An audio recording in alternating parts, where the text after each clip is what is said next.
என் பேர் சிவசங்கர். மயிலாடுதுறை மாவட்டம் மூங்கில்தோட்டத்துலேருந்து பேசுகிறேன்.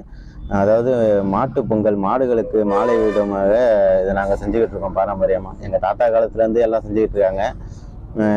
நான் ஐடிஐ முடிச்சிருக்கேன், வெல்டிங் வேலைக்கு போயிட்டுருக்கேன்.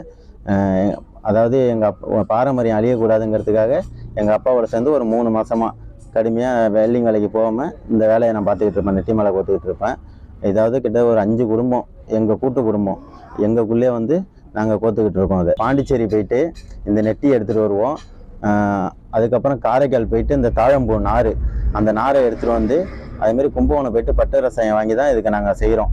இதே கடையிலலாம் இப்போ பார்த்தீங்கன்னா வண்ணமாக அந்த பிளாஸ்டிக் பொருட்கள், பிளாஸ்டிக் மாலை, அந்த இதெல்லாம் வச்சுருப்பாங்க. அந்த இதெல்லாம் தின்னா மாடுகளுக்கு கெடுதல். அந்த மாலையை போடாதீங்க. அந்த மாலையை போட்டிங்கன்னா இப்போ பிரச்சனை வந்தாலும் மாடுகளுக்கு பின்னாடி பிரச்சனை வரும். இதை பொங்கல் நெருக்கத்தில் வியாபாரிகள் வாங்கிட்டு போவாங்க. இதில் எங்களுக்கு பெரிய லாபம்லாம் எதுவுமே கிடையாது. அதாவது ஆட்டுக்கு போடுற மாலை 10 ரூபாய்க்கு வாங்கிட்டு போவாங்க, மாட்டுக்கு போடுறது 15 ரூபா. நாங்கள் ஒரு கடைகளுக்கு வியாபாரிகளுக்கு கொடுக்குறோம், ஹோல்சேலாக பண்ணிகிட்டு இருக்கோம். இது அழியக்கூடாதுங்கிறதுக்காக கொஞ்சம் கஷ்டமாக இருக்குது. இதில் ஒன்றும் அந்தளவுக்கு லாபம் கிடையாது. நாங்கள் இல்லாதப்பட்ட குடும்பம் தான், பாரம்பரியமாக செஞ்சுக்கிட்டு இருக்கோம். இந்த இது எதுவும் அழியக்கூடாது. அரசு எங்களுக்கு கொஞ்சம் ஏதாச்சும் கொடுத்து கொஞ்சம் ஹெல்ப் பண்ணால் நல்லாயிருக்கும். வர ஆண்டுலேருந்து இந்த பொங்கல் தொகுப்புக்கு இந்த நெட்டி மாலையும் சேர்த்து கொடுத்தாங்கன்னா ரொம்ப நல்லா இருக்கும்.